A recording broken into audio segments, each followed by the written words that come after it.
வார்த்தை என்னவென்றால் நம்பிக்கையோடு காத்து என்ற ஒரு வார்த்தை கர்த்தர் இன்னைக்கு நமக்கு தருகிறார். ஸ்தோத்திரம். எல்லாரும் சொல்லுங்க, நம்பிக்கையோடு காத்து என்ற ஒரு நல் வார்த்தையை இன்றைக்கு கடவுள் நமக்கு தருகிறார். ஸ்தோத்திரம்.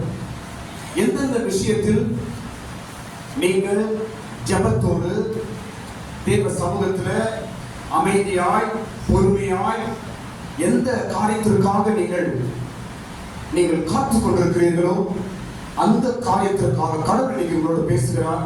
நீ நம்பிக்கையோடு காத்து, உன் நம்பிக்கை விட்டுறாத, நம்பிக்கையோடு நீ காத்து என்று கர்த்தர் இன்றைக்கு நமக்கு நல்ல வார்த்தைகளை கொடுக்கிறார். ஸ்தோத்திரம்.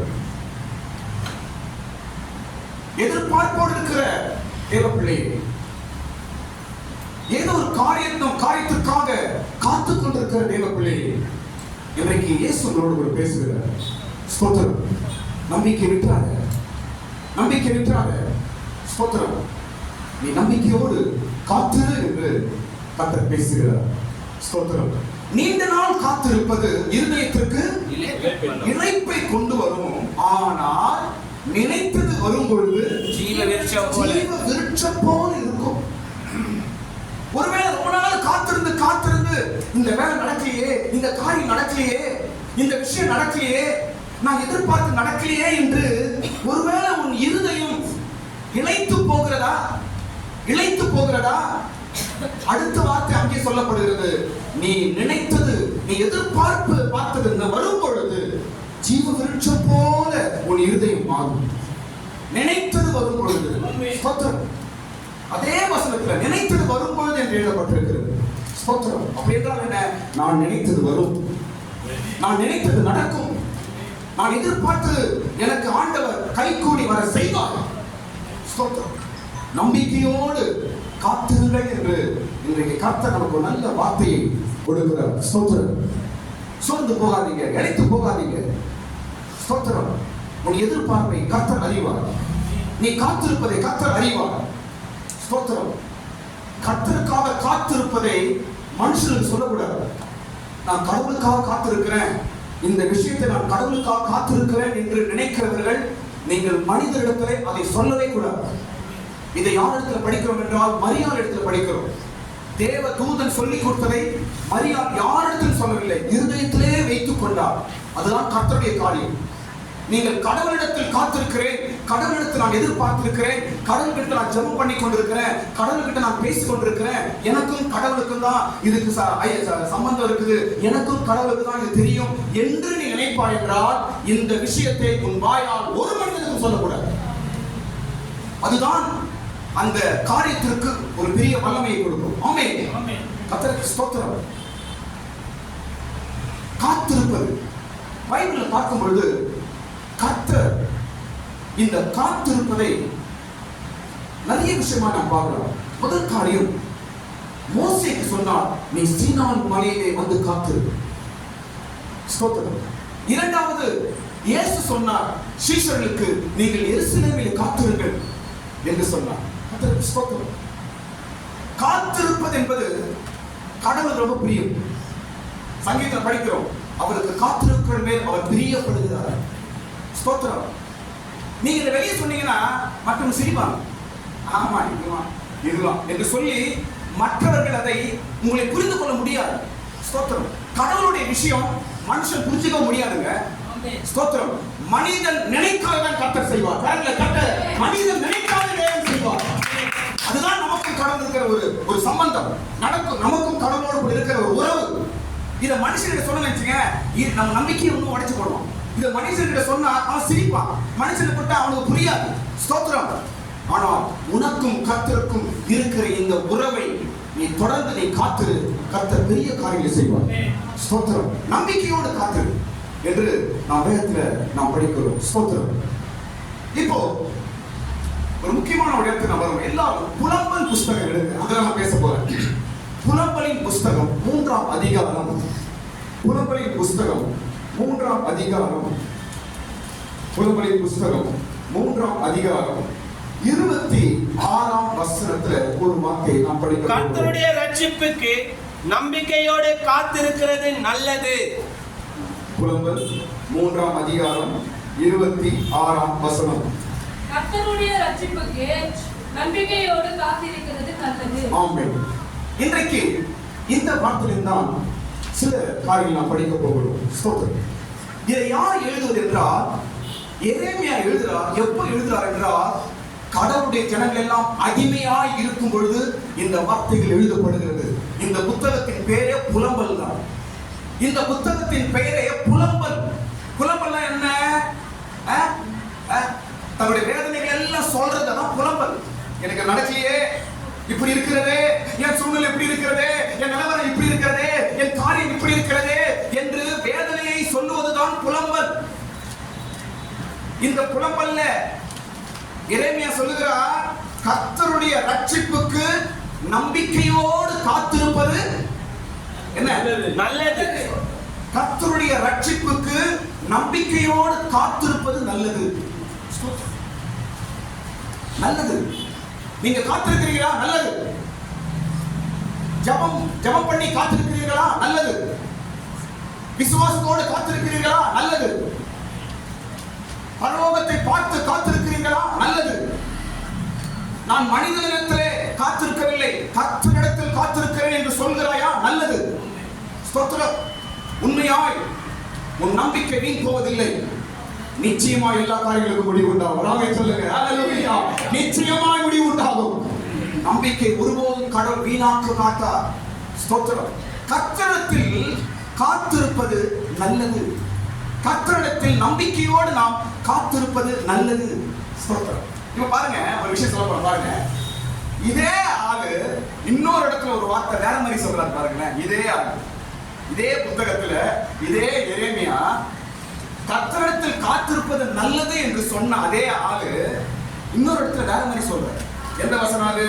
படிக்கும் பொழுது 18ஆம் வசனம் படிங்க. 18ஆம் வசனம் படிங்க.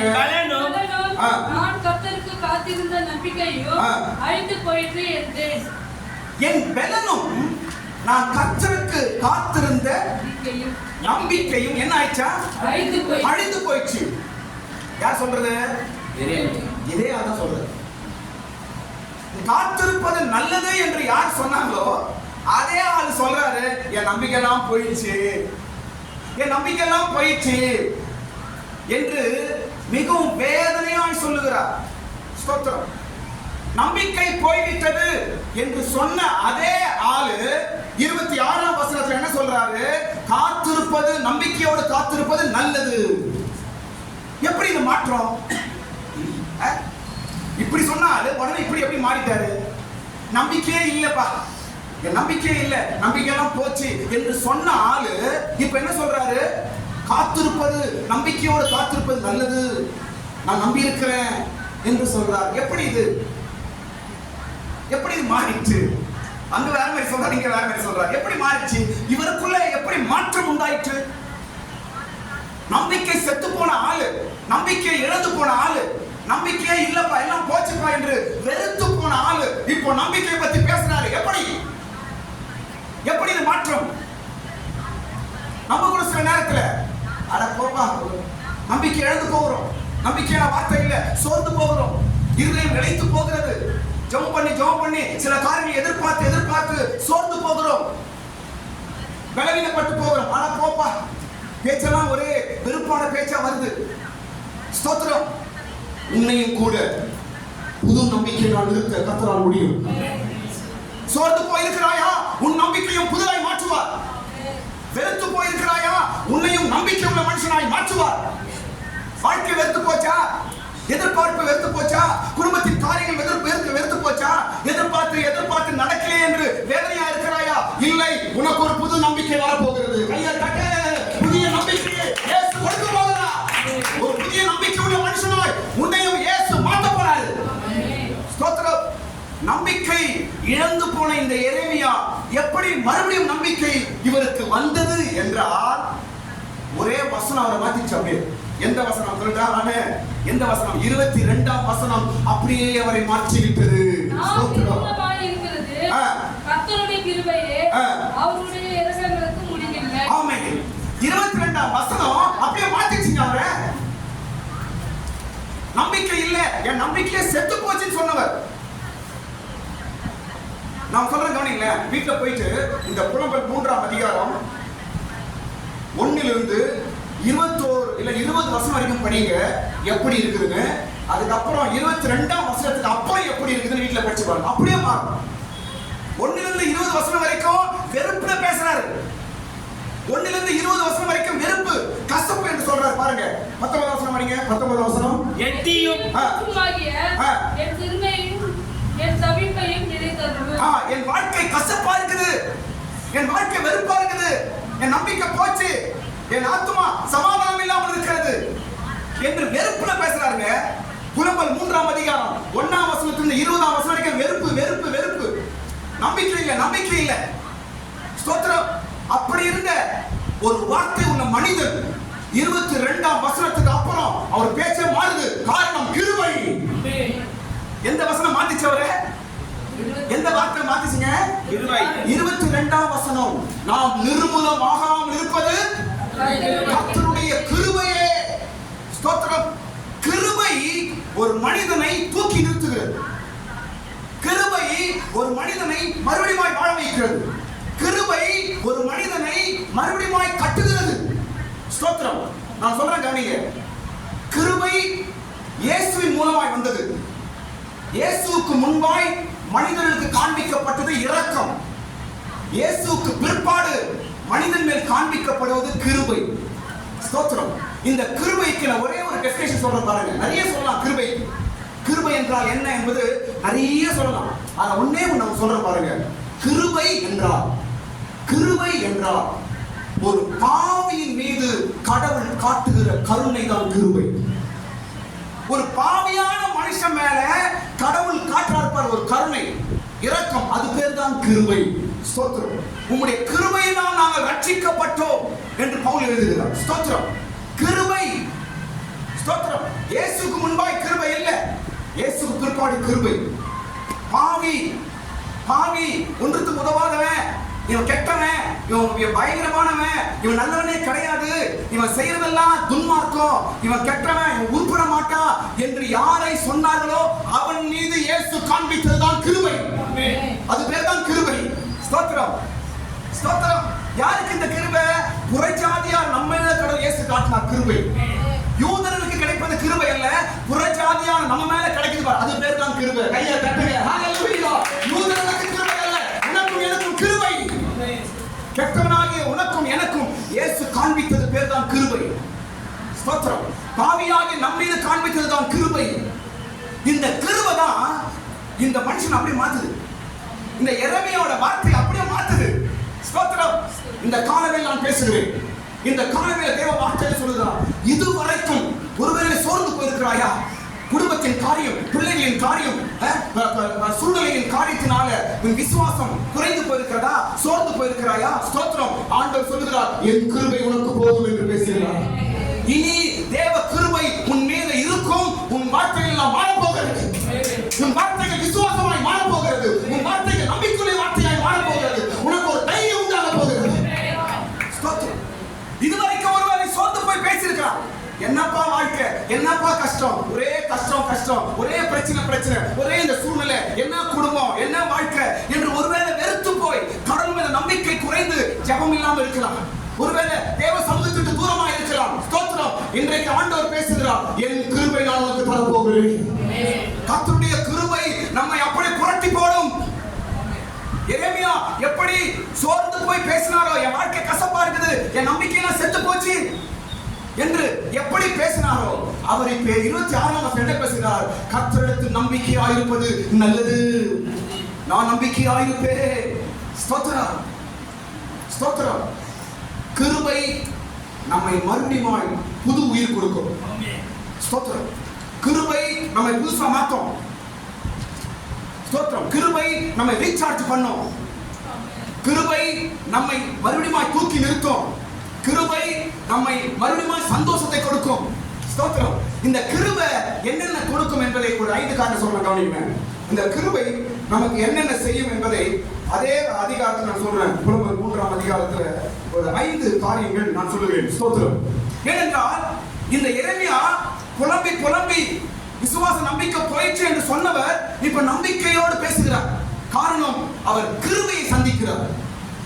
கிருபை அவரை சந்தித்தது என்று நாம் படிக்கிறோம். ஸ்தோத்திரம். இந்த கிருபை என்னென்ன செய்கிறது ஸ்தோத்திரம் என்று பார்க்கும் பொழுது முதல் காரியம், கிருபை நமக்கு நம்பிக்கையை தருகிறது. ஸ்தோத்திரம். 21 வசனம் படி. 3:21 சீக்கிரம். இதை என் மனதிலே வைத்து நம்பிக்கையை கொண்டிருப்பேன். இதை என் மனதில் வைத்து நம்பிக்கை கொண்டிருப்பேன் என்று அவர் சொல்றார். எதை? கிருபையை. அடுத்த வசனம், எதை? கிருபையை. கிருபையை. அது வரைக்கும் சோர்ந்து போய் பேசுறவரு இப்ப என்ன சொல்றாரு? இதை என் மனசுல வச்சு நான் நம்பிக்கையா இருப்பேன். எதை? கிருபையை. எல்லாரும் சொல்லுங்க, தேவ கிருபை. எல்லாரும் சொல்லுங்க, சத்தமா சொல்லுங்க, தேவ கிருபை. இதை என் மனதில் வைத்து நான் நம்பிக்கையா இருப்பேன். ஸ்தோத்திரம். எந்தெந்த விஷயத்துல நம்பிக்கை உங்களுக்கு குறைந்து இருக்கிறதோ இந்த காலை வேளை ஆண்டவர் பேசுகிறார், என் கிருபையை நான் உங்களுக்கு தருவேன், மறுபடியும் நம்பிக்கையை நான் கட்டி எழுப்புவேன் என்று பேசுகிறார். மறுபடியும் நம்பிக்கை எப்படி கடவுள் புதுப்பிக்கிறார்? கிருபை. இந்த கிருபை எப்ப கிடைக்கின்றது அப்ப நான் சொல்றேன். ஸ்தோத்திரம். இரண்டாவது காரியம், கிருபை நமக்கு செய்யும் இரண்டாவது காரியம் என்ன தெரியுமா? கர்த்தர் நல்லவர் என்ற அறிவை கொடுக்குமா? ஆமென். இந்த வசனம் 25ஆம் வசனம். நமக்கு காத்திருக்கிறவர்களுக்கும் நம்மை தேடுகிற ஆத்துமாவுக்கும் கர்த்தர் நல்லவர். கர்த்தர் நல்லவர். இது யார் சொல்றது? இது எரேமியா. எரேமியா சொல்றார். யார் சொல்றது இது? யார் சொல்றது இது? என் நம்பிக்கை செத்து போச்சு, என் வாழ்க்கை கசப்பா போயிடுச்சு, என் நம்பிக்கையே போயிடுச்சு என்று சொன்னாரோ அவர் தான் சொல்றாரு. என்ன சொல்றாரு? கர்த்தர் நல்லவர். கர்த்தர் நல்லவர். கர்த்தர் நல்லவர். எப்படி அவர் மாறிட்டாரு? எப்படி அவர் பேச்சு மாறிடுச்சு? கிருபை. கிருபை. ஸ்தோத்திரம். கர்த்தர் நல்லவர். சில சூழ்நிலை கவனிங்க, சில சூழ்நிலை கர்த்தர் நம்ம ஏற்றுக்கொள்ள முடியல. கர்த்தர் கைவிட்டாரு, கர்த்தர் என் ஜெபத்தை கேட்கல, கர்த்தர் எனக்கு இப்படி செய்தார் என்று சில வேதனையில் நாம் பேசுவது உண்டு. காரணம் என்ன தெரியுமா? கிருபை குறைந்து போயிருக்கிறது. ஸ்தோத்திரம். கிருபை குறையும் பொழுதுதான் நாம் தேவனை அறிய முடியாமல் போகிறோம், தேவனை புரிந்து கொள்ள முடியாமல் போகிறோம், தேவனை புரிந்து கொள்ளுகிற அறிவு இல்லாமல் போகிறோம். ஸ்தோத்திரம். இந்த எரேமியா கிருபையை பெற்ற பிற்பாடுதான் கர்த்தர் நல்லவர் என்ற அறிவு உண்டாயிற்று. ஆமென். ஸ்தோத்திரம். கர்த்தர் நல்லவர் என்று சொன்னார்.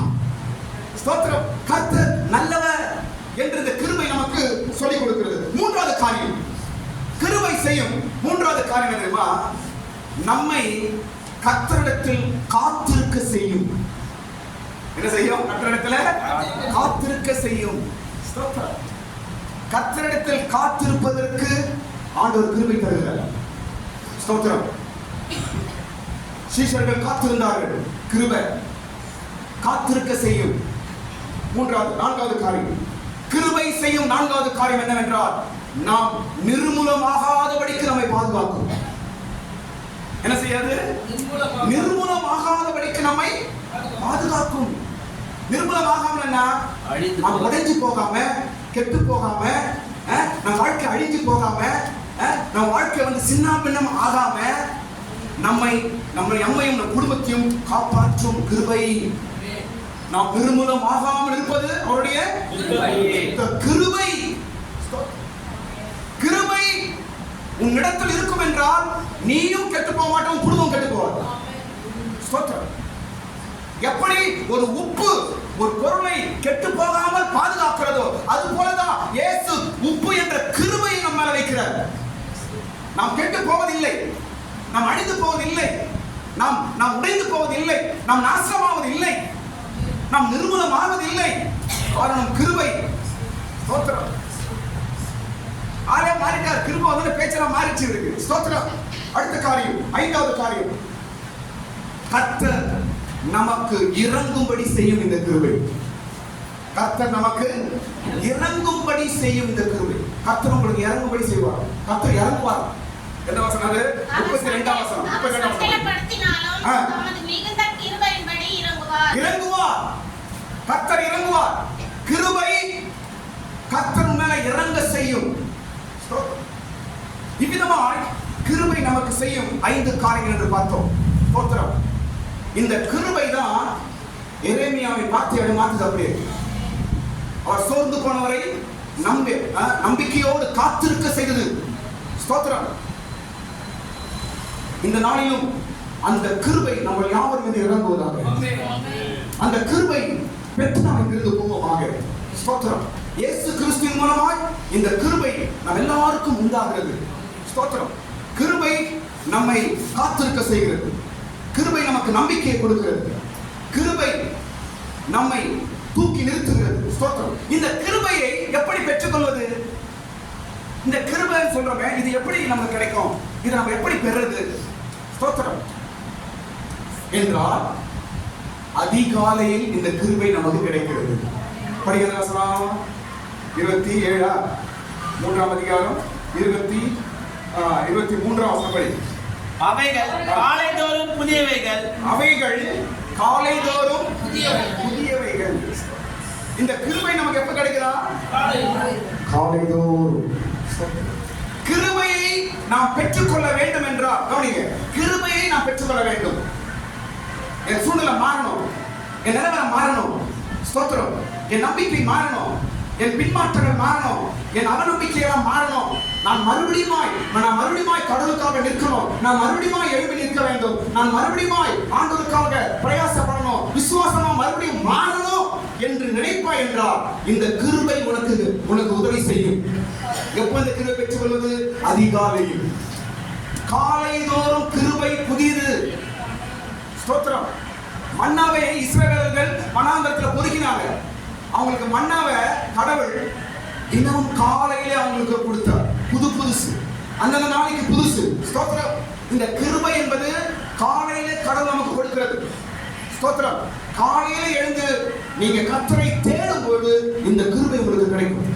ஸ்தோத்திரம். அதனாலதான் கிறிஸ்தவத்துல ஜெபம், அதிகாலை ஜெபம் என்பது கிறிஸ்தவத்துல மிக முக்கியம். இந்த கிருபை இல்லை என்றால் நம்ம விசுவாசம் புதுப்பிக்கப்பட முடியாது. நம்முடைய கிருபை இல்லை என்றால் நம்முடைய ஆவிக்குரிய வாழ்க்கை புதுப்பிக்கப்பட முடியாது. இந்த கிருபை இல்லை என்றால் நம்முடைய ஓட்டங்கள் முன்னோக்கி ஓட முடியாது. ஸ்தோத்திரம். நாமும் கூட சோர்ந்து போய் தான் பேசுவோம். நம்முடைய வார்த்தையில சோர்வு இருக்கும், நான் நம்பிக்கையில சோர்ந்து போயிடுவோம், காத்திருக்க முடியாது. எல்லாவற்றிலும் ஒரு குறைவு. ஏனென்றால் கிருபை இல்லை. ஸ்தோத்திரம். இந்த எரேமியா கிருபைக்கு முன்பாக அவர் எப்படி பேசுறார் பாருங்க. ஆனா கிருபை பெற்ற பிற்பாடு அவர் பேச்செல்லாம் அப்படியே மாறுது. ஆமென். ஸ்தோத்திரம். அதனால நீங்க கர்த்தருக்கு காத்திருக்கிறீர்கள். நீங்கள் காத்திருந்து நீங்கள் எதிர்பார்ப்பை அடையும்படிக்கு இந்த கிருபை உங்களுக்கு தேவை. ஸ்தோத்திரம். இந்த கிருபை நமக்கு தேவை. காத்திருப்பது மாத்திரமல்ல, அதிகாலையில் தேவனிடத்தில் கிருபை வாங்க வேண்டும். கிருபை வாங்கி நீங்க காத்திருங்க, உங்களுடைய எதிர்பார்ப்புகள் நிறைவேறும். அல்லேலூயா. இப்ப அடுத்த பகுதிக்கு நான் போறேன் சீக்கிரம். அடுத்த பகுதி என்னவென்றால், கர்த்தருக்கு காத்திருக்கிறாங்க பாருங்க. கடவுளுக்காக காத்திருக்கிறவர்களுக்கு பைபிள்ல ஒரு நல்ல ஒரு வசனம் இருக்குது. அந்த வசனத்தை நான் சொல்ல போறேன். கடவுளுக்காக காத்திருக்கிறவர்களே, உங்களுக்கு ஒரு வார்த்தை உண்டு பைபிள்ல. கடவுளுக்காக காத்திருக்கிறவர்களே, உங்களுக்கு பைபிள்ல ஒரு வார்த்தை உண்டு. அருமையான ஒரு வார்த்தை. ஸ்தோத்திரம். என்ன வார்த்தை அது? ஆபக்குக் 2ஆம் அதிகாரம் 3ஆம் வசனம். ஆபக்குக் 2ஆம் அதிகாரம் 3ஆம் வசனம். இந்த வார்த்தை கடவுளுக்காக காத்திருக்காங்க பாருங்க. அவங்களுக்கு ஒரு பூஸ்ட் மாதிரி இந்த வார்த்தை. ஹல்லேலூயா. குறித்த காலத்துக்கு தரிசனம் இன்னும் வைக்கப்பட்டிருக்கிறது. முடிவிலே அது விளங்கும். அது பொய் சொல்லாது. அது தாமதித்தாலும் அதற்கு காத்திரு. அது நிச்சயமாய் வரும். அது தாமதிப்பதில்லை. ஹல்லேலூயா. கடவுளுக்காக காத்திருக்கிறாங்க பாருங்க. அவங்களுக்கு இந்த வசனம் மிக முக்கியம். கடவுளுக்காக காத்திருக்கிறாங்க. கடவுள் ஏதாவது செய்ய மாட்டாரா? கடவுள் ஏதாவது எனக்கு காரியம் செய்ய மாட்டாரா? கடவுள் எனக்கு வழி திறக்க மாட்டாரா? கடவுள் எனக்கு ஏதாவது வாசல் திறக்க மாட்டாரா? கடவுள் ஏதாவது ஒரு blessing எனக்கு தர மாட்டாரா என்று யார் காத்திருக்கிறார்களோ அவர்களுக்கு இந்த வார்த்தை மிக மிக முக்கியம். இன்றைக்கு ஆண்டவர் பேசுகிறார். கர்த்தருக்கு ஸ்தோத்திரம். நிச்சயமாய் நடக்கும், நீங்க காத்திருங்க என்று சொல்லுகிறாங்க. குறித்த காலத்துக்கு தரிசனம் இன்னும் வைக்கப்பட்டிருக்கிறது. குறித்த காலத்திற்கு தரிசனம் இன்னும் வைக்கப்பட்டிருக்கிறது. ஸ்தோத்திரம். தரிசனம்னா என்ன? கவனிங்க. தரிசனம் என்ன? நீங்க எதிர்பார்க்கிறது, நீங்க ஜெபம் பண்றது, நீங்க எதிர்பார்க்கிற காரியம். ஸ்தோத்திரம். கடவுள் உங்களுக்கு செய்றேன் கொடுக்கிறேன் என்று சொன்னாரு பாருங்க, அதுதான் தரிசனம். ஸ்தோத்திரம். நம்ம எல்லாருக்கும் ஒரு தரிசனம் உண்டு. ஆண்டவர் சொல்லியிருக்கிறாரு, ஆண்டவர் இந்த வசனம் கொடுத்திருக்கிறாரு, ஆண்டவர் எனக்கு சொப்பனை காட்டியிருக்கிறாரு, ஆண்டவர் என் மனைவி கிட்ட பேசியிருக்கிறாரு, ஆண்டவர் என் கணவனுக்கு இதை காட்டியிருக்கிறாரு என்று நினைப்பீர்கள் என்றால் அதுதான் தரிசனம். இந்த தரிசனம் குறிப்பிட்ட காலத்துக்காக வைக்கப்பட்டிருக்கிறது. சும்மா இல்ல. கடவுள் உங்களுக்கு ஒரு சொப்பனம் காட்டுறாரு, கடவுள் உங்களுக்கு ஒரு வசனம் கொடுக்கிறாரு, கடவுளுக்கு ஒரு வாக்குத்தத்தம் கொடுக்கிறாருன்னா சும்மா கிடையாது. ஸ்தோத்திரம். ஏதோ வந்துச்சுன்னு நினைக்காதீங்க. ஸ்தோத்திரம். அது ஒரு நேரத்துக்காக கர்த்தர் வைத்திருக்கிறார். தரிசனங்கள் தரிசனம் குறிப்பிட்ட காலத்துக்கு தரிசனம் இன்னும் வைக்கப்பட்டிருக்கிறது. குறிப்பிட்ட காலத்திற்கு இன்னும் வைக்கப்பட்டிருக்கிறது. அப்படின்னா என்ன? உனக்கு ஆண்டவர் சொன்னது நடக்கிறதுக்காக குறிப்பிட்ட ஒரு நாள் வச்சிருக்கிறாரு. குறிப்பிட்ட ஒருவேளை 2025 வருஷம் இந்த மாதம் இந்த நாள் என்று ஆண்டவர் குறிப்பிட்ட ஒரு நாள் வச்சிருக்கிறார். எதுக்கு? உனக்கு கொடுத்திருக்கிறார் பாரு அந்த வார்த்தை, அதை நிறைவேறும்படிக்கு. உனக்கு சொல்லி இருக்கிறார் பாரு வார்த்தை, அதை நிறைவேற செய்யறதுக்கு ஒரு நாள் வச்சிருக்கிறார். ஸ்தோத்திரம்.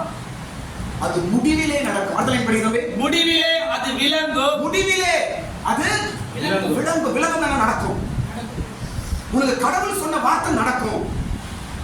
குறிப்பிட்ட நாள்ல வச்சிருக்கிறாரு, அது நடக்கும். முடிவிலே அப்படின்னா என்ன? முடிவிலே அப்படின்னா என்ன? ஏதோ ஒரு காரியம் முடிவுக்காக கர்த்தர் காத்து கொண்டிருக்கிறார். ஏதோ ஒரு விஷயம் முடியணுமா? ஏதோ ஒரு விஷயம், ஒருவேளை நீ போய் கொண்டிருக்கிற பாதை, ஒருவேளை நீ போய் கொண்டிருக்கிற அந்த சூழ்நிலை, அந்த சந்தர்ப்பம், ஏதோ ஒரு முடிய வேண்டும் கடவுள் காத்து கொண்டிருக்கிறார். அது முடிச்சுன்னா இது நடக்கும். அது முடிந்தா இது நடக்கும். ஏதோ ஒன்று முடிய வேண்டும். முடிவிலே நடக்கும். ஸ்தோத்திரம். ஏதோ ஒரு முடியணுமா? ஏதோ ஒன்று முடிய வேண்டும். ஸ்தோத்திரம். ஏதோ ஒரு முடிவுக்காக கடவுள் காத்து கொண்டிருக்கிறார். இது முடிக்கும், இது சரியாகட்டும், இது நடக்கட்டும், அதுக்கப்புறம் இதை நான் செய்யறேன் என்று கர்த்தர் ஏதோ ஒரு காரியம் முடிவுக்காக காத்து கொண்டிருக்கிறார். ஸ்தோத்திரம். நீங்க எப்படி கர்த்தருக்கு காத்து கொண்டிருக்கிறீர்களோ அதே போல கர்த்தரும் உனக்கு செய்யும்படி காத்து கொண்டிருக்கிறார். அடுத்து என்ன படிக்கிறோம்னா, அது பொய் சொல்லாது. அது பொய் சொல்லாது. ஸ்தோத்திரம். எது? தரிசனம் பொய் சொல்லாது. நம்ம பொய் சொல்லுவோம். நான் சொல்றேன் கவனிங்களேன். நீங்க ஒருவேளை ஜெபம் பண்ணிட்டு ஏதாவது ஒரு சொப்பனமோ கனவோ உங்களுக்கு வந்ததுன்னா அது பொய்யே கிடையாது. நிச்சயமா சத்தியமா நடக்கும். பொய் சொல்லாது. கடவுளுடைய பிள்ளைகளுக்கு கடவுள் பொய்யா காட்ட மாட்டார். ஸ்தோத்திரம். கனவுல நிறைய விஷயங்கள் இருக்குது. கனவு பார்க்கிறோம், சொப்பனம், கனவு நிறைய விஷயம் இருக்குது. ரொம்ப டயர்டா வந்துட்டு படுப்போம், அது சில சொப்பனங்கள் வரும், அது ஒன்றும் கிடையாது. சில பயத்தினால எதையோ யோசிச்சு படுத்து சொப்பனம் வரும், அதனால ஒன்றுமே கிடையாது, அதெல்லாம் மாயை போயிடும். ஆனால் நீங்க ஜெபிச்சுட்டு ஜெபம் பண்ணி ஜெப நாட்களில் இருக்கும் பொழுது நீங்க பார்க்கிற சொப்பனம் பொய் அல்ல, அது நடக்கும். பொய் சொல்லாது. தரிசனம் பொய் சொல்லாது. கடவுள் உங்களுக்கு காட்டுறது பொய் சொல்லாது. பொய்யா அல்ல, நடக்கும். ஒருவேளை உனக்கு காண்பித்த சொப்பனமா இருக்கலாம், உன் பிள்ளைகளுக்கு காண்பித்த சொப்பனமா இருக்கலாம், உங்க மனைவிக்கு காண்பித்த சொப்பனமா இருக்கலாம். ஸ்தோத்திரம். இல்ல படுத்து தூங்கல நானு, ஆனா ஏதோ ஒரு சொப்பனம் போல வந்தது பாஸ்டர், நான் தூங்கல நானு, முழிச்சுதான் இருக்கிற போல தெரியுது, எனக்கு ஏதோ ஒரு சொப்பனம் போல வந்தது, அது தரிசனம் நடக்கும். ஸ்தோத்திரம். இவையெல்லாம் கர்த்தர் நமக்கு காண்பிக்கிறார், இத காட்டுறாரு. ஸ்தோத்திரம். யாக்கோபு பிரயாணமாய் ஊருக்கு போறாரு. யாக்கோபு ஒண்ணுமே இல்ல, அப்பா அம்மா வீட்டை விட்டுட்டு அவர் மாமா வீட்டுக்கு போயிட்டு இருக்கிறார். வழியில ஸ்தோத்திரம் ராத்திரி ஆயிடுச்சு, படுக்கிறார், படுத்து தூங்குறார். கல்ல ஒரு சொப்பனம் காண்கிறார். என்ன சொப்பனம் என்றால், வானத்திற்கும் பூமிக்கும் ஒரு ஏணி வைக்கப்பட்டிருந்தது. ஒரு முனை வானத்தில் இருக்குது, இன்னொரு முனை பூமி இருக்குது, ஒரு பெரிய ஏணி. அவர் சொப்பனத்துல பார்க்கிறார், ஒரு பெரிய ஏணி, அதுல தேவ தூதர்கள் ஏறுறாங்க இறங்குறாங்க. இதை பார்த்துட்டார் சொப்பனத்துல. ஸ்தோத்திரம். இதை பார்த்துட்டு தன் ஊருக்கு பிரயாணம் போகிறார். ஸ்தோத்திரம். சொப்பனத்தின்படியே அவருக்கு ஒரு உயர்வு உண்டாகுது. ஆண்டவர் உயர்த்துகிறார். ஸ்தோத்திரம். இன்னைக்கு கர்த்தர் உங்களுக்கு காட்டுற தரிசனத்தை பத்தி நீங்க நம்பிக்கையா இருங்க. ஸ்தோத்திரம். நான் சொல்ல பாருங்களேன், ஒருவேளை உங்களுக்கு கடவுள் ஒரு சொப்பனம் ஒரு கனவு காட்டியிருக்கிறாருன்னா பாருங்க, அதற்காக நீங்க அப்பப்போ ஸ்தோத்திரம் பண்ணணும், அதற்காக அப்பப்போ ஜெபம். இந்த சொப்பனம் இந்த கனவு நான் காட்டியிருக்கிறாரு, இந்த வசனம் சொல்லியிருக்கிறார் என்று அப்பப்போ அதற்காக நீங்கள் ஸ்தோத்திரம் ஜெபம் பண்ணும்போது தேவன் அதை நிச்சயமா உங்களுக்கு நிறைவேற்றுவார். அது பொய் சொல்லாது. தரிசனம் பொய் சொல்லாது. அடுத்த காரியம், அது தாமதித்தாலும் அதற்கு காத்திரு. ஒருவேளை லேட் ஆகுதுன்னா காத்திரு. லேட் ஆகுது. ஸ்தோத்திரம். நம்ம லேட் சொல்லுவோம், கடவுளுக்கு லேட்லாம் கிடையாது. நாம தான் லேட் ஆகுது நம்ம நினைக்கிறோம். கர்த்தர் லேட் பண்றவர் அல்ல, நாம் அவருடைய டைமுக்காக வெயிட் பண்ணுகிறோம். ஸ்தோத்திரம். மரியாள் வந்து சொல்றா, திராட்சை ரசம் காலி ஆயிடுச்சு இயேசுவே என்று மரியாள் வந்து இயேசு கிட்ட சொல்றாங்க. அப்ப இயேசு என்ன சொன்னாரு? என் நேரம் இன்னும் வரவில்லை, என்னுடைய நேரம் இன்னும் வரவில்லை. அவர் லேட் பண்றார் அல்ல. நான் எவ்வளவு ஜெபம் பண்றேன், எனக்கு கடவுள் இன்னும் செய்யவே இல்லையே, எவ்வளவு ஜெபம் பண்றேன், கடவுள் எனக்கு செய்யவே இல்லையே என்று நம்ம சொல்றோம். நம்ம எண்ணம் வேற, தேவனுடைய எண்ணம் வேற, நம்முடைய சிந்தை வேற, கடவுளுடைய சிந்தை வேற. அவர் லேட் பண்ணுகிறவர் அல்ல, அவருடைய நேரத்துக்காக காத்திருக்கிறவர். அவருடைய நேரம் வரும்போது சரியாய் அதை செய்வார். ஸ்தோத்திரம். அது பொய் சொல்லாது, நிச்சயமாய் நடக்கும். அந்த வசனத்தை கடைசி லைன் பாருங்க. நிச்சயமாய் வரும், நிச்சயமாய் வரும், தாமதிக்காது. ஸ்தோத்திரம். நம்பிக்கையோடு காத்திருங்கள், நிச்சயமாய் வரும். ஆமென். நம்பிக்கையோடு காத்திருங்கள், கர்த்தர் பொய் சொல்ல மாட்டார். நம்பிக்கையோடு காத்திருங்கள், கர்த்தர் கைவிட மாட்டார். நம்பிக்கையோடு காத்திருங்கள், உங்களுடைய தரிசனங்கள் நிறைவேறும். ஸ்தோத்திரம். எரேமியா சொல்லுகிறார், கர்த்தருக்கு நம்பிக்கையோடு காத்திருப்பது நல்லது. இப்ப அடுத்த பகுதி நான் சொல்லி முடிக்கிறேன். ஒரு 5 விஷயம் நான் சொல்லி முடிச்சிடுறேன். அடுத்த பகுதி, கர்த்தருக்காக நாம் காத்திருக்கும் போது நமக்கு நடக்கிற 5 விஷயங்கள் என்ன என்று நான் உங்களுக்கு சொல்லி நான் முடிச்சிடுறேன். டைம் ஆயிடுச்சு. ஸ்தோத்திரம். கர்த்தருக்காக காத்திருக்கிறோம், கடவுளுக்காக காத்திருக்கிறோம். ஸ்தோத்திரம். கடவுளுக்காக காத்திருக்கிறோம், நல்லது என்று நான் வசனத்தை படிக்கிறோம். கடவுளுக்காக காத்திருக்கும் போது நமக்கு என்ன நடக்குது, என்ன நடக்குது என்று முதல் காரியம் நாம் பார்க்கும்போது, என்னென்ன நடக்குது கர்த்தருக்காக காத்திருக்கும் பொழுது என்று பார்க்கும்போது, முதல் காரியம் கவனிங்க. கர்த்தருக்காக யார் யார் காத்திருக்கிறார்களோ அவர்களுக்கு நல்லது நடக்கும். என்ன நடக்காது? நல்லது நடக்கும். இது நம்பிக்கையா இருக்கணும். ஸ்தோத்திரம். கர்த்தருக்கு நம்பிக்கையோடு காத்திருப்பது. வசனம் படிங்க சீக்கிரம். 26 வசனம் படிக்குமா? 3:26. கர்த்தருடைய ரட்சிப்புக்கு நம்பிக்கையோடு காத்திருக்கிறது நல்லது.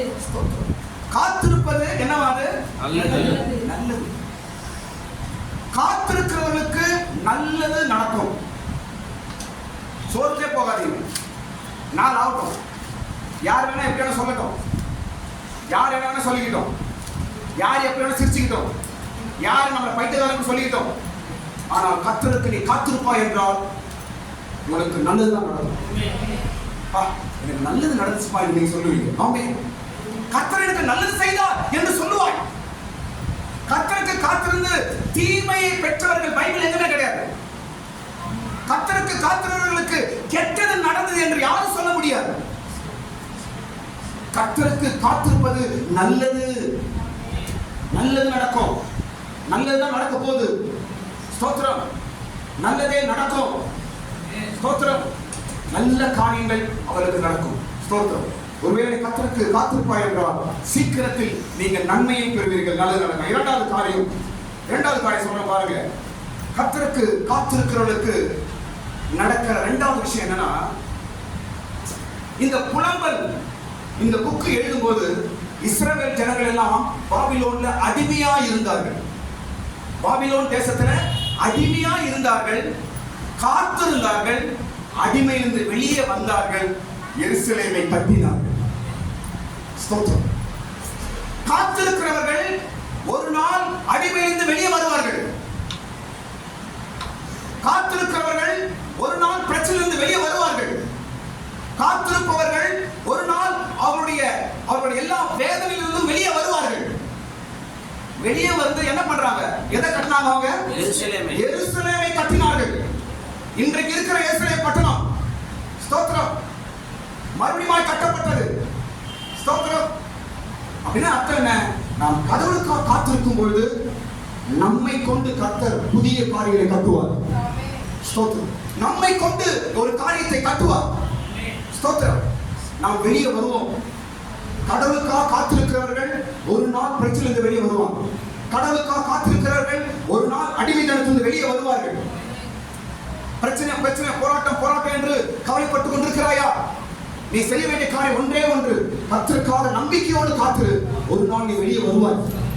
ஸ்தோத்திரம். மூன்றாவது காரியம், கடவுளுக்காக காத்திருக்கும் போது நமக்கு நடக்கிற மூன்றாவது காரியம் என்னவென்றால் அவர் கைவிட மாட்டார், கை கொடுப்பார். எந்த வசனத்தை படிக்கிறோம்? ஆண்டவர் என்றென்றைக்கும் கைவிட மாட்டார். ஆண்டவர் என்றென்றைக்கும் கைவிட மாட்டார். கர்த்தருக்கு நம்பிக்கையோடு காத்திருக்கும் போது அவர் நம்மை கைவிட மாட்டார். அதுக்கு பதிலா என்ன செய்வாரு? கை கொடுப்பார். ஸ்தோத்திரம். கைவிட மாட்டார், கை கொடுப்பார். மனுஷன் கைவிடலாம். ஸ்தோத்திரம். மனுஷன் கைவிட்டனால கர்த்தரிடம் காத்திருக்கிறோம். ஸ்தோத்திரம். ஆண்டவரே உம்மை நம்பி இருக்கிறேன், உம்மை நம்பி இருக்கிறேன், உம்மை தான் நம்பி இருக்கிறேன். ஸ்தோத்திரம். ஏதாவது செய்யுங்க, எனக்கு ஏதாவது வழி தாங்க என்று கர்த்தருக்கு நம்பிக்கையாய் நாம் காத்திருக்கும் பொழுது மனிதன் கைவிடுவான், ஆனால் கர்த்தர் கைவிட மாட்டார். என்றென்றைக்கு கைவிட மாட்டார், கை கொடுப்பார். ஸ்தோத்திரம். ஒரு நாள் வரும் கர்த்தர் உனக்கு கை கொடுத்து தூக்குவார். ஏசாயால ஒரு வசனம் இருக்கிறது, கர்த்தருக்கு காத்திருக்கிறவர்கள் புது பலன் அடைந்து புது பலனை அடைவார்கள். புது பலனை அடைவார்களாம். சோர்ந்து போக மாட்டாங்க. கடவுளுக்காக காத்திருக்கிறேன், நான் ஜெபம் பண்ணிட்டு இருக்கிறேன், இந்த விஷயத்துக்காக ஜெபம் பண்ணிட்டு இருக்கிறேன், இந்த காரியத்துக்காக நான் ஜெபம் பண்ணிட்டு இருக்கிறேன், நான் கடவுள் ஏதாவது செய்வார் என்று நம்பிக்கையோடு இருக்கிறேன் என்று யார் சொல்றாங்களோ அவங்க புது பலனை பெறுவாங்க. புது சக்தி கிடைக்கும் அவங்களுக்கு. அவங்க புது ஆளா மாறுவாங்க. புது வடிவம் திறக்கப்படும். அவன் பேச்சுகள் பழக்கங்கள் எல்லாம் புதுசா மாறும். புது சக்தி உள்ளவர்களாய் மாறுவார்கள். ஸ்தோத்திரம். கடவுளுக்காக காத்திருக்கிறாய் என்றால் பழசெல்லாம் போயிடும். உனக்கு புது பலனை கடவுள் தருவார். அவர்கள் புது பலன் அடைந்து கழுகுகளை போல சேட்டைகள் அடித்து எழும்புவார்கள். எழும்புவார்கள். செட்டைகளை அடித்து எழும்புவார்கள். ஸ்தோத்திரம். கர்த்தருக்காக காத்திருங்கள், புது பலனை தருவார். மூன்றாவது காரியம், கைவிட மாட்டார். என்ன செய்வார்? கை கொடுப்பார். நம்பிக்கையோடு காத்திருங்கள். ஸ்தோத்திரம். நம்ம நம்பிக்கை ஒருவர் வீண் போக விட மாட்டார். ஸ்தோத்திரம். நிச்சயமாய் முடிவுண்டு நம்பிக்கை வீண் போக. அப்ப இந்த வசனத்துல எதை பாயிண்ட் பண்றார் கடவுள்? நிச்சயமாய் முடிவு உண்டு, உனக்கு நிச்சயமா முடிவு தருவேன். அடுத்த லைன் என்ன சொல்றாரு? உன் நம்பிக்கை. அப்படியே என்ன? எதை வச்சு முடிவு தர்றாரு? எதை வச்சு கடவுள் நமக்கு வேலை செய்யறாருன்னா நம்ம நம்பிக்கையை வைத்து வேலை செய்யறாரு. உன் நம்பிக்கையை நான் வீணடிக்க மாட்டேன். உன் நம்பிக்கை வீண் போகாது, உனக்கு நான் முடிவை செய்வேன்.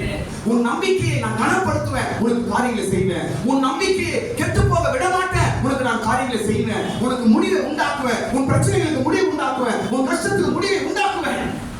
உன் நம்பிக்கையை நான் கனப்படுத்துவேன். கடவுளுக்கு ரொம்ப பிடிச்ச விஷயம் தெரியுமா? நம்ம கிட்ட கடவுளுக்கு ரொம்ப பிடிச்ச விஷயம் நம்முடைய நம்பிக்கை தான். நம்ம நினைக்கிறோம், சே அதாவது ரொம்ப நம்புறாப்பா, அவரை நம்ம ஏதாவது செய்யணும் அப்படின்னு நம்மளே நினைக்கிறோம். ஸ்தோத்திரம். கடவுள் எப்படி நினைப்பாரு?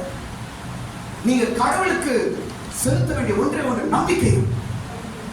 எந்த சூழ்நிலையும் கடவுளை நான் நம்புவேன் என்று சொல்லி பாருங்க, கடவுள் இறங்குவார். அப்படியே உங்களுக்கு ஸ்தோத்திரம். இதான் ஆபிரகாம் இடத்துல கடவுளுக்கு பிடிச்சதுதான். அவன் இடத்துல என்ன இருந்துச்சு? நம்பிக்கை, விசுவாசம் இருந்தது. ரொம்ப பிடிச்சு போச்சு ஆபிரகாம் கடவுளுக்கு. அவன் நம்பிக்கை. ஸ்தோத்திரம். தயவுசெய்து நம்பிக்கை விட்டுறாதீங்க. உங்க நம்பிக்கை புதுப்பிக்க வேண்டும் என்றால் அதிகாலை எழுந்து ஜெபம் பண்ணுங்க. உங்க நம்பிக்கை புதுசாயிடும். உங்க நம்பிக்கை ஒரு பலன் வேண்டுமா? காலையில எழுந்து போய் ஜெபம் பண்ணுங்க. உங்களுக்கு புது பலன் கிடைக்கும். உங்களோட நம்பிக்கையில உறுதியா இருக்கணுமா? பாஸ்டர் பிரச்சனை வருது, நம்பிக்கை என் நம்பிக்கை குறைஞ்சு போகுது, சூழ்நிலையை பார்த்தா எல்லாம் வேற மாதிரி இருக்குது பாஸ்டர். பேதுரு கடல் மேல நடந்தான். எப்ப மூழ்கி போனான்? கடல் மேல நடந்தாங்க பேதுரு. இயேசு வர சொன்னாரு. கடல் மேல பேதுரு நடந்து வந்தான். எப்ப மூழ்கி போனான்? எப்ப மூழ்கி போனான்? அக்கம் பக்கம் பார்க்கும்போது தான் மூழ்கி போனான். காற்றைய பார்த்தான், கடல் கொந்தளிக்கிறத பார்த்து பயந்து மூழ்கிட்டான். ஆனா நடந்தான். எப்ப நடந்தான்? இயேசுவை பார்க்கும்போது நடந்தான். அவன் பக்கத்துல பார்க்கும்போது மூழ்கினான். ஸ்தோத்திரம். இன்றைக்கு நம்ம சூழ்நிலை தான் நம்மளை வந்து கலங்கடிக்கிறது. சூழ்நிலை பார்க்காதீங்க. இந்த பக்கம் காத்தடிக்கும், இந்த பக்கம் கடல் கொந்தளிக்கும், இந்த பக்கம் மனுஷன் சிரிப்பான், இந்த பக்கம் மனுஷன் உங்களுக்கு விரோதமா பேசுவான். அதெல்லாம் பார்க்காத, இயேசுவை பார். நம்பிக்கை பெருகும். நம்பிக்கை இருந்தால் தான் முன்னோக்கி போக முடியும். ஸ்தோத்திரம். இந்த நம்பிக்கை எப்படி கிடைக்கும்? நான் நம்பிக்கை குறைஞ்சு போது பாஸ்டர், என் நம்பிக்கை பலமாய் வேண்டும் என்றால் தயவு செய்து காலையில கொஞ்சம் எழுந்து ஜெபம் பண்ணு, ஸ்தோத்திரம் பண்ணு. அதிகாலை எழுந்து ஒரு அரை மணி நேரம் நீங்க ஸ்தோத்திரம் ஸ்தோத்திரம் ஸ்தோத்திரம் பண்ணீங்களா, புது கிருபை உங்க மேல வந்து இறங்கும். புதிய கிருபையை கடவுள் அனுப்புவார். அந்த கிருபை நமக்கு என்ன செய்யுமா? புது நம்பிக்கையை கொடுக்கும், புது பலனை கொடுக்கும், புது சந்தோஷத்தை கொடுக்கும், புதிய ஆவியை கொடுக்கும்.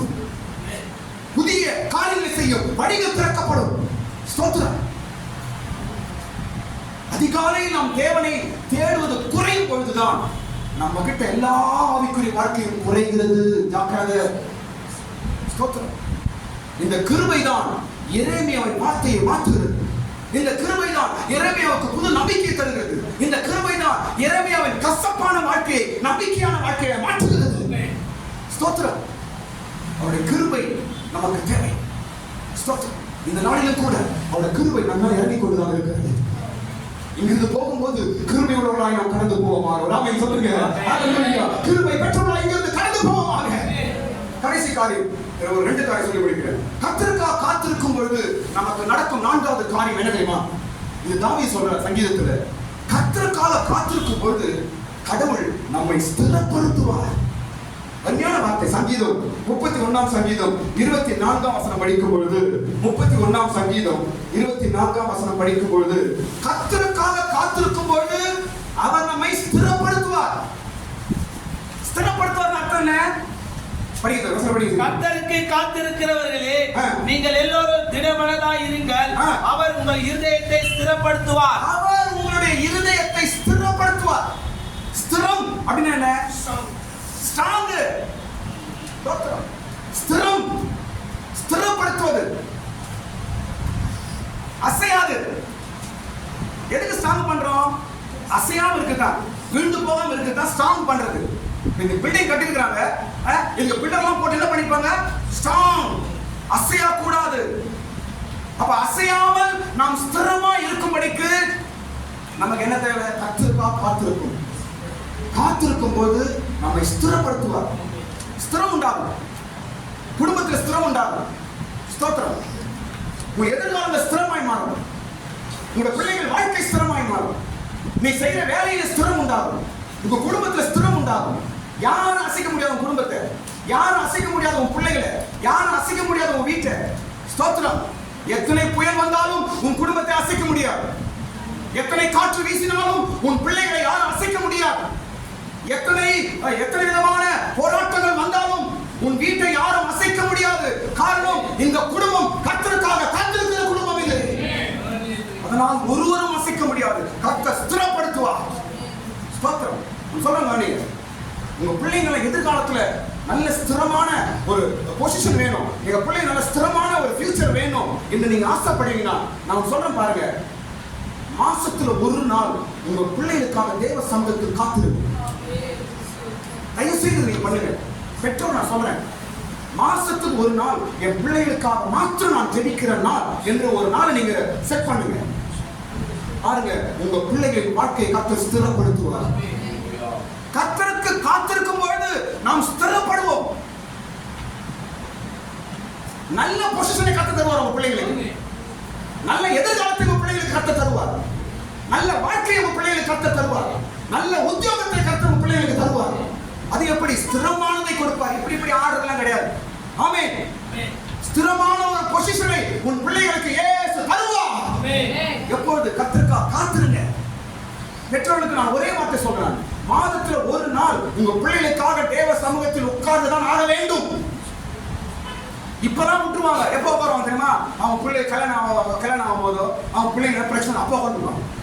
ஏசப்பா என் பிள்ளை கரெக்ட் தான், தப்புன்னு சொல்ல வரல. இப்போதுலேருந்து உட்காரு. மாசத்துக்கு ஒரு நாள் உன் பிள்ளைகளுக்காக ஒரு நாள் செலவழிக்க முடியாதா? ஒருவேளை உபவாசம் விட்டு என் பிள்ளைகளுக்காக ஜெபிச்சு பாருங்க. உங்க பிள்ளைகளை தேவன் உயர்ந்த இடத்துல கொண்டு போய் பாருங்க. கையை தட்டுங்க. இந்த சத்தியம், இது நிஜம். ஸ்திரப்படுத்தும் தேவன், நம்மை ஸ்திரப்படுத்தும் தேவன். உங்க பிள்ளைகளை ஒருவரும் அசைக்க முடியாது. உங்க பிள்ளைகளை எந்த வல்லமையும் அசைக்க முடியாது. உங்க பிள்ளைகளை எந்த பாவமும் அசைக்க முடியாது. உங்க பிள்ளைகளை எந்த சூழ்நிலையும் அசைக்க முடியாது. உங்க பிள்ளைகளை எந்த சாத்தானாலும் அசைக்க முடியாது. நீங்க தேவ சமூகத்தில் காத்திருக்கும் பொழுது. ஆமென். ஹalleluya. அடுத்த கடைசி காரியம் சொல்லி முடிக்கிறேன். அடுத்த காரியம், கர்த்தருக்காக காத்திருக்கும் பொழுது கர்த்தர் நம்மை உயர்த்துகிறார். ஆமென். இது சங்கீதம் 37ஆம் சங்கீதம் 34ஆம் வசனம். 37ஆம் சங்கீதம் 34ஆம் வசனம். சீக்கிரம் படிங்க. சங்கீதம் 37 34. கர்த்தருக்காக காத்திருக்கும் பொழுது அவர் நம்ம என்ன செய்கிறார்? உயர்த்துகிறார். உயர்வு உண்டாகும். ஸ்தோத்திரம். நீ கர்த்தருக்கு காத்திருந்து அவருடைய வழியை கைக்கொள், அப்பொழுது நீ பூமியை சுதந்தரித்துக் கொள்வதற்கு அவர் உன்னை உயர்த்துவார். பூமியை சுதந்தரித்துக் கொள்ள உன்னை என்ன செய்வாரா? உயர்த்துவார். பூமியை சுதந்தரிக்கிறது என்னது சொல்லுங்க? பூமியை சுதந்தரிப்பது அப்படின்னா என்ன? பூமியில் இருக்கிற எல்லா ஹை பொசிஷன் உனக்கு தருவார் என்று அர்த்தம். ஆமென். இந்த பூமியில் இருக்கிற ஹை பொசிஷன், இந்த பூமியில் இருக்கிற ஆஸ்தி, இந்த பூமியில் இருக்கிற ஐஸ்வர்யம், இந்த பூமியில் இருக்கிற பேர், இந்த பூமியில என்ன இருக்குதோ எல்லாம் உனக்கு தருவார். நீ கர்த்தருக்கு காத்திருக்கும் போது அவர் உன்னை உயர்த்துவார். ஸ்தோத்திரம். கர்த்தருக்கு காத்திருந்து பாருங்க ஆண்டவர் எப்படி உயர்த்துறாங்க. பைபிள்ல ஒரு 4 பேர் நான் சொல்லி முடிக்கிறேன், கடைசியா முடிச்சிடுறேன். 4 பேர் பாருங்க. முதலாவது ஆபிரகாம் கர்த்தருக்கு காத்திருந்தான், வாக்குத்தத்தத்தை பெற்றான். ஸ்தோத்திரம். எல்லாரும் காத்திருந்து மேலதான் போனாங்க, உயர்ந்த இடத்துக்கு தான் போனாங்க பைபிள்ல பார்க்கும்போது. இரண்டாவது ஆள் யார் தெரியுமா? யோசேப்பு. யோசேப்பு மேல தப்பான அநியாயமாய் அவன் மேல பழி சுமத்தினார்கள். அவன் சிறைச்சாலையிலே கர்த்தருக்காக காத்திருந்தான். எகிப்திலே ஆண்டவன் உயர்த்தினான். கர்த்தருக்காக காத்திருக்கிறவர்களை கர்த்தர் உயர்த்துகிறார். ஸ்தோத்திரம். ஆபிரகாம் காத்திருந்தான், அவனை உயர்த்துகிறார். இரண்டாவது யோசேப்பு காத்திருக்கிறான், யார்கிட்டையும் சொல்லல. அவன் பழியன் தலைமையிலே போட்டுட்டு ஆண்டவரே ஆண்டவரே என்று ஜெயில 14-15 வருஷம் ஜெயில இருக்கிறான். ஸ்தோத்திரம். ஒரு நாள் வந்தது, கர்த்தரை உயர்த்தினான். நீங்கள் கர்த்தருக்கு காத்திருங்க. ஸ்தோத்திரம். ஏற்ற நேரத்தில் உங்கள் தரிசனங்கள் நிறைவேறும். ஏற்ற நேரத்தில் அவர் சொன்ன வார்த்தை நிறைவேற்றுவார். மூன்றாவது ஆள் யார் தெரியுமா? தானியேல். தானியேல் மேல அநியாயமான பழி. எப்படி யோசேப்பு மேல அநியாயமான பழி, தானியேல் மேல அநியாயமான பழி. ஸ்தோத்திரம். எங்க காத்திருக்கிறாரு? சிங்க கபிலே காத்திருக்கிறார். ஆண்டவரே நீங்க தான், எனக்கு யாரும் இல்லப்பா. எல்லாரும் எனக்கு விரோதமா பேசுறாங்க, அநியாயமா மேல பழிய போடுறாங்க. ஆண்டவரே என்று தானியேல் காத்திருந்தான். பாபிலோன் தேசத்தில் அவனை உயர்த்தினான். ஸ்தோத்திரம். நான்காவது நபர் யார் தெரியுமா? யாக்கோபு. யாக்கோபுக்கு நான் என்ன சொல்றேன் பாருங்க. யார் யார் கர்த்தர்கிட்ட காத்திருந்தாலும் அவங்களுக்கு அநியாயம் நடந்துச்சு. இதுல 3 நபர். முதலாவது யோசேப்பு காத்திருந்தார், அவன் மேல அநியாயம் நடந்தது. இரண்டாவது தானியேல் காத்திருந்தான், அவன் மேல அநியாயமாய் பழி இருந்தது. மூன்றாவது யார் தெரியுமா? யாக்கோபு. அவன் மாமா அவனை அநியாயமாய் ஏமாத்தினான், ஆனாலும் கர்த்தருக்கு காத்திருந்தான். ஸ்தோத்திரம். எத்தனை மாசம் காத்திருக்கிறார்? எத்தனை வருஷம்? 7 வருஷம். ரெண்டு முறை 7. அதுக்கப்புறம் கொஞ்ச நாள், பல வருஷங்கள், கிட்டத்தட்ட 20 வருஷங்கள் அவன் காத்திருந்து பெரிய உயர்ந்த ஸ்தானத்தை பெற்றான் யாக்கோபு. ஆமென். ஸ்தோத்திரம். நான் சொல்ல கவனிங்க. ஸ்தோத்திரம். நீங்கள் கர்த்தருக்கு நீங்க காத்திருப்பீர்கள் என்றால் உங்களுக்கு அநியாயம் நடக்கும். அநியாயமா பேசுவாங்க, அநியாயமா பழி சொல்லுவாங்க, அநியாயமா உங்க மேல பேசுவாங்க. ஆனாலும் கவலைப்படாதுங்க, கர்த்தர் ஒரு நாள் உங்களை மேன்மைப்படுத்தி நிறுத்துவார். ஒரு நாள் உங்களை உயர்த்தி வைப்பாருங்க. ஸ்தோத்திரம். கர்த்தருக்கு காத்திருக்கிறவர்கள் உயர்ந்த அடைக்கலத்தில் வருவார்கள். ஸ்தோத்திரம். நம்பிக்கையோடு காத்திருங்க. சீக்கிரத்தில் உங்களுக்கு பெரிய காரியங்களை கர்த்தர் செய்வார். எல்லா நாட்களை போடுவோம். ஆமென். ஹalleluya. ஸ்தோத்திரம். ஆமென். ஹalleluya. ஸ்தோத்திரம். துதிக்கிறோம் ஆண்டவரே, துதிக்கிறோம். ஹalleluya.